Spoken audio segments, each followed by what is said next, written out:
mic'd up. He's queued up. We have none other than Ryan C. Greene, the passionpreneur. He's here today to talk to us about how you can change your life in 20 minutes. Let's give him a round of applause. Let's give him a round of applause. Wait. I got to do the countdown. You got to do the countdown. Sorry, I've lost my mind for a minute. Okay, let's give him the official countdown so we can get going. Y'all ready? All right, here we go. So 10, 9, 8, 7, 6, 5, 4, 3, 2, 1. Take it away. Great. Mic check. I love that. Mic check. Can you hear me? Great. So, I have 20 minutes, so I'm not going to take a long time. I'm not going to waste a lot of time with cordialities and all that kind of stuff. Just I thank everybody, okay?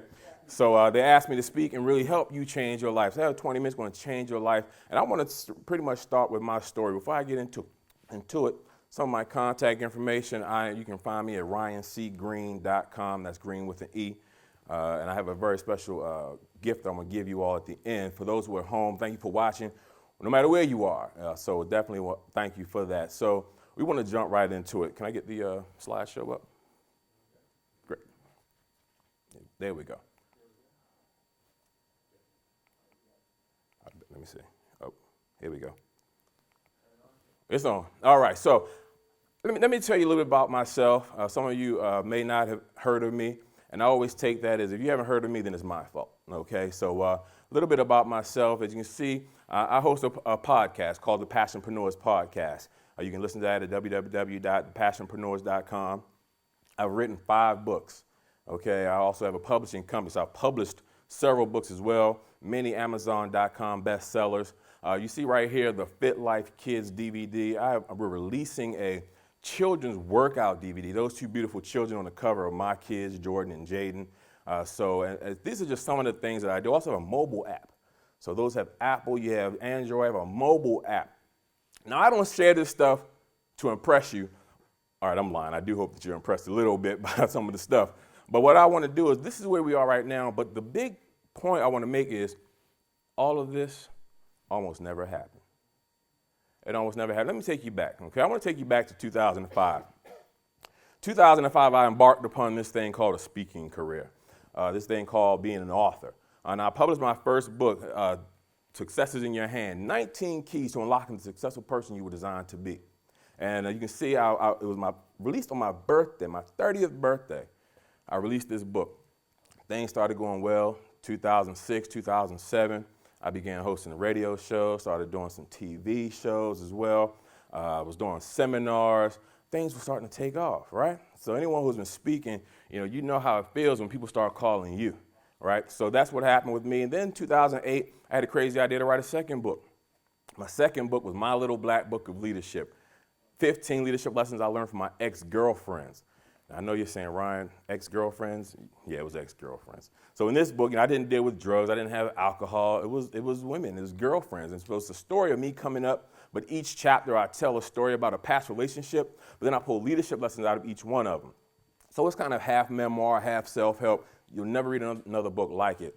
This was in 2008. Delatorro McNeal wrote the foreword for this book. So, I'm honored now to be speaking on the same stage as someone like Delatorro McNeal. But as you can see, from there, you can see my next book signing. I started doing television interviews. As you see, my publishing company was taking off.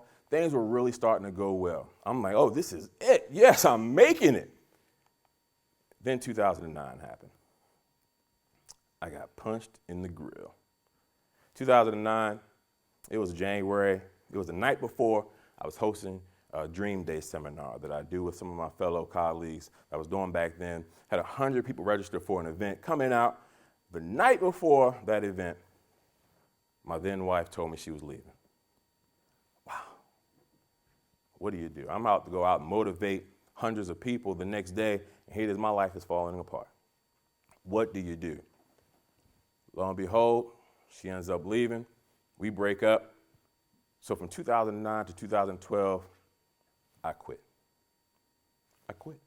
Anyone ever felt like quitting before? Anyone ever actually quit before? But here's what I found out. Here's what I found out in those 4 years that I quit. Because I had moved back. Going through a divorce is a hard thing. I don't care if you asked for it or if you were the one who left or the one who was left. It's a hard thing, and I literally lost everything. And I said, you know what, maybe I talked to God. I said, maybe I missed the call, and maybe this is not what I was supposed to do. Everything was going so well. How do I end up at this point now where I'm sitting here and asking myself and wonder, trying to put the pieces back together? I have nothing. End up moving back to Hampton, working at my university, my alma mater, Hampton University. In those 4 years, I said, you know what? I'm just going to be a regular person. I'm just going to be an average person. Clearly, the speaking thing wasn't what it's supposed to be. These books were fun. They were cool. I was helping other people. But perhaps my life is just supposed to be average. I'm just supposed to work a job for the rest of my life and just be average. But here's what I found out about quitting. Purpose doesn't let you walk away. Let me say that again. Purpose doesn't let you walk away. See, purpose will chase you like a crazy ex. Anyone ever had an ex-boyfriend or a girlfriend, and you coming home and all of a sudden you see somebody in the car across the street peeking up, trying to see when you were home, or you see fingerprints on the glass of your window, somebody was watching? That's how purpose is. Purpose will chase you. Purpose will constantly come after you and say, I'm not done with you yet. I have work for you to do. I have something for you to fulfill. So in those years, that purpose just kept chasing me. Finally, 2013, I said, you know what? At some point, I had to stop running from my purpose. I have to then decide that I'm going to be what I was called to be. Some of you have to decide and make the decision in these 20 minutes that I have. By the end of this 20 minutes, I want you to say, I am where I'm supposed to be. So what happened? In 2013, I wrote my next book. It was called Create a Better You. Now, see, my book says you, but it really was about me. All of my books are about me. They're my story. They're my life. But as I said a couple of times today, what we go through, it's not just about us. It's not just for us. I went through these things because God knew that I could deal with it, I could learn from it, and I could help other people. Whereas someone else might deal with it and not be able to go through, not be able to make it. So my message and my purpose is simply to encourage other people. I'm not a speaker who's like, you know what, I'm making $10 million a year, and if you do this, then you can have this. I'm a regular person just like you. I'm living this thing and walking this thing every day. And I don't have to wait to reach back to grab someone up. We can hold hands and walk together. All right, so I had to make a shift in my mindset from desperation to destiny. You ever struggled, you ever need something, and all you can think of is, what do I need to do to make my rent this month?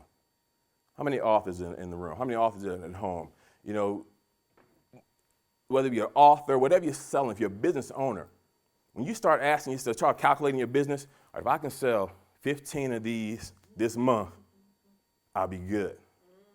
See, that's desperation. That's desperation. But when you start shifting to a destiny mindset, you can start to become, and your goals aren't about just enough to survive. You start making goals to strive. You start making goals to excel.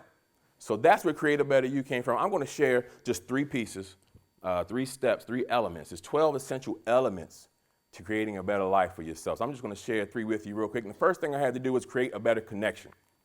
I had to create a better connection. This book is all about accountability. When you read this book, you decide you want to purchase this book, it's all about taking a look at yourself and saying, okay, it's me. It's me. I'm going to have to do what I have to do to fix it. So first thing I had to do was create strengthen my spiritual connection. For so long, I have been asking God, why did he forsake me? Why did you leave me here? And then at some point, I had to answer the question and be honest with myself and say, you know what? I strayed. When I was going through my hardship, I should have been praying harder, but I was praying less.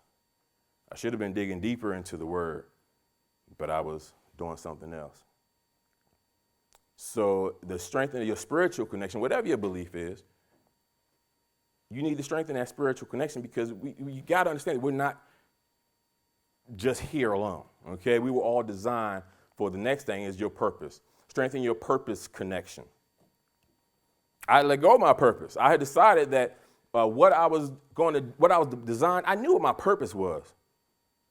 But I had decided, oh, well, I would let it go. Maybe it was only for that little bit of time.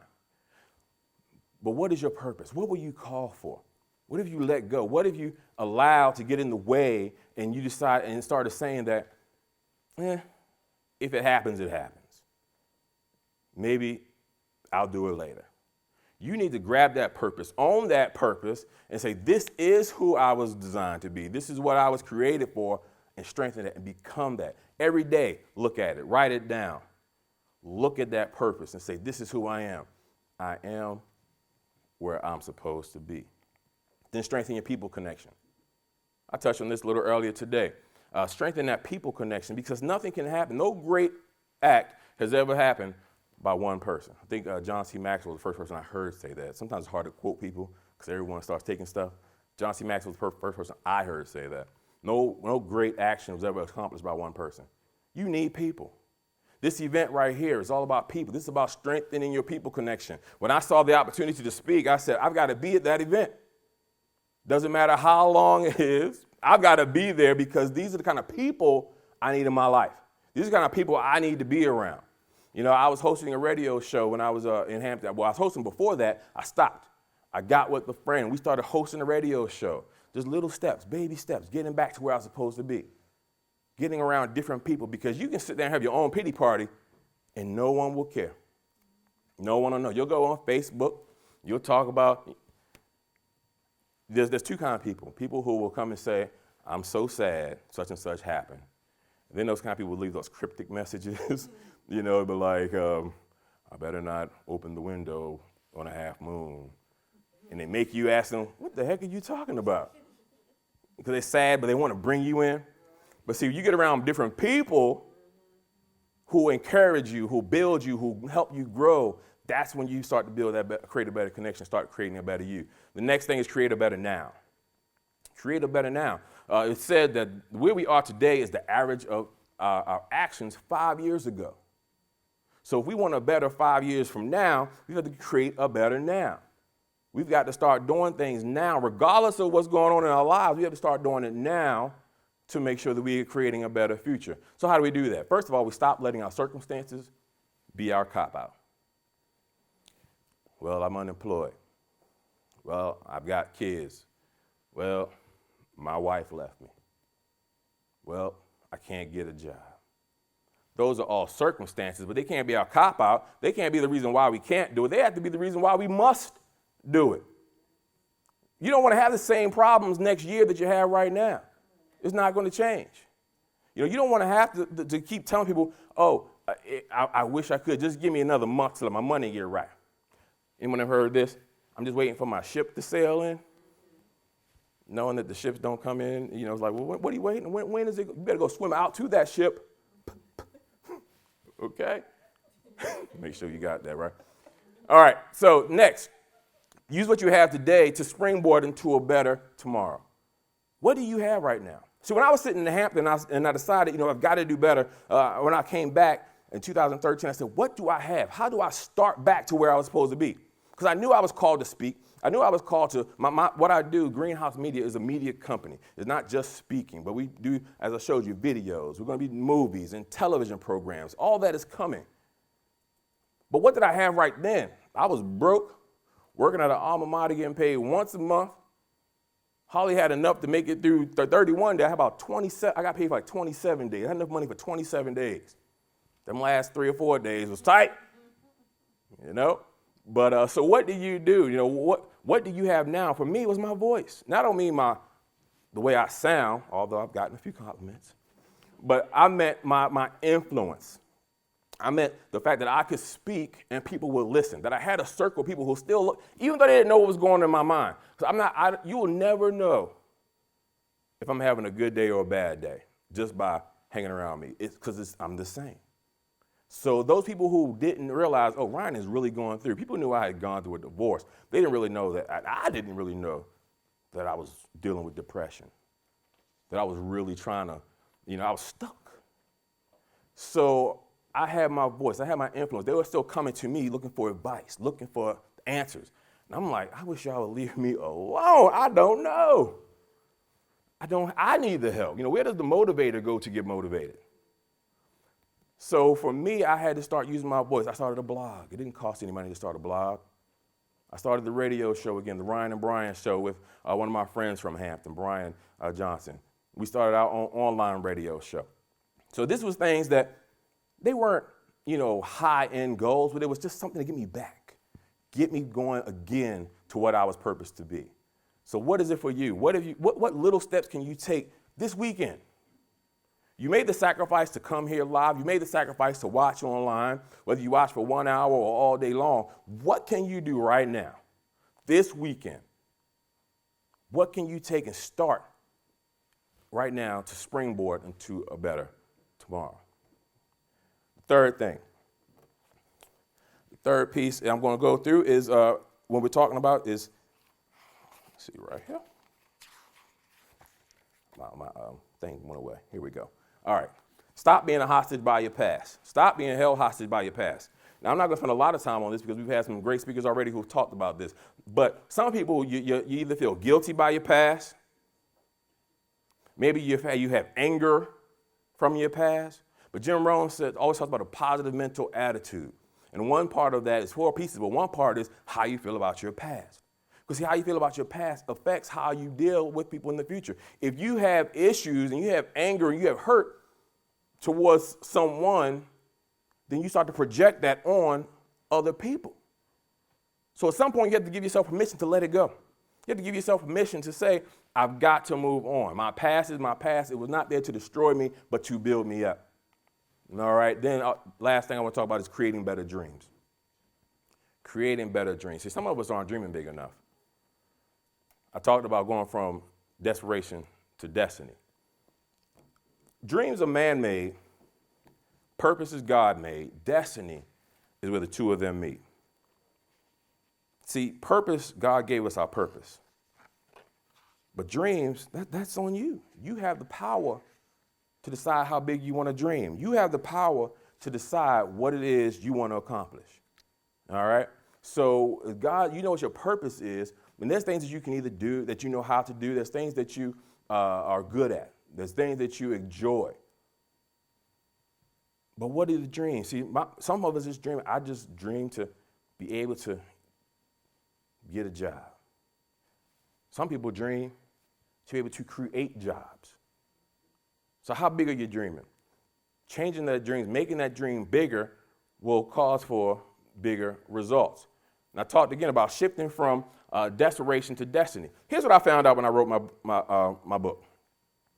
I learned that it takes exactly the same amount of energy to write the book, whether it sells 30 copies or 30,000 copies.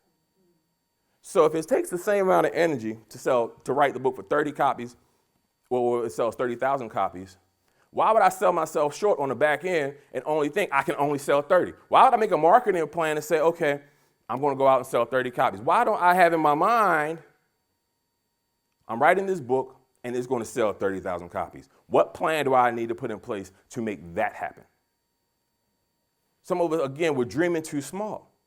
You're thinking, oh, I'm going to use you because I know you're a nice person. You know, I don't know what your story. I'm going to use that as an example with the massage therapist.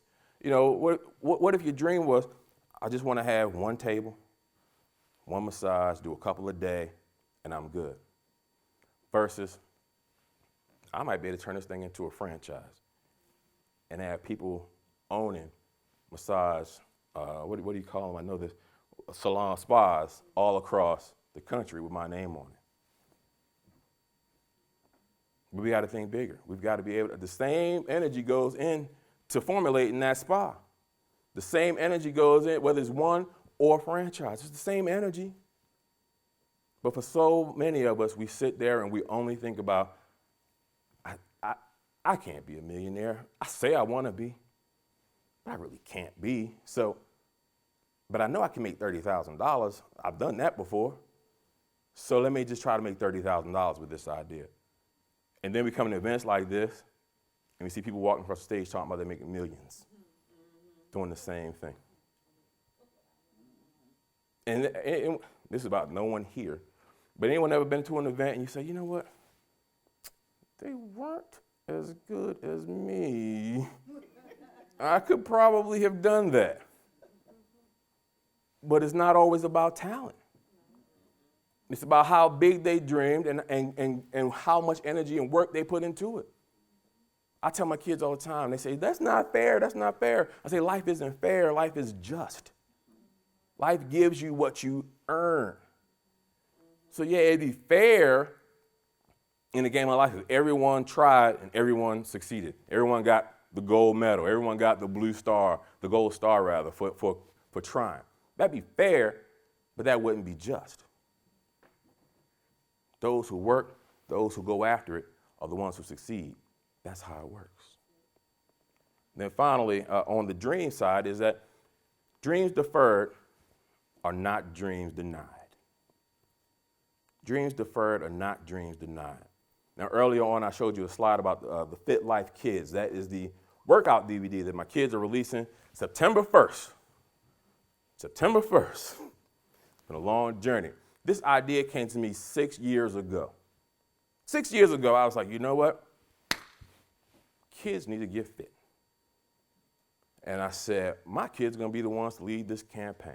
Now, at that time, they were too young. So I said, they were too young to do it, so I had to wait for them to get older. Then went through the divorce. Wasn't doing anything for 4 years. 6 years later, we're at the point now. This is how this happened.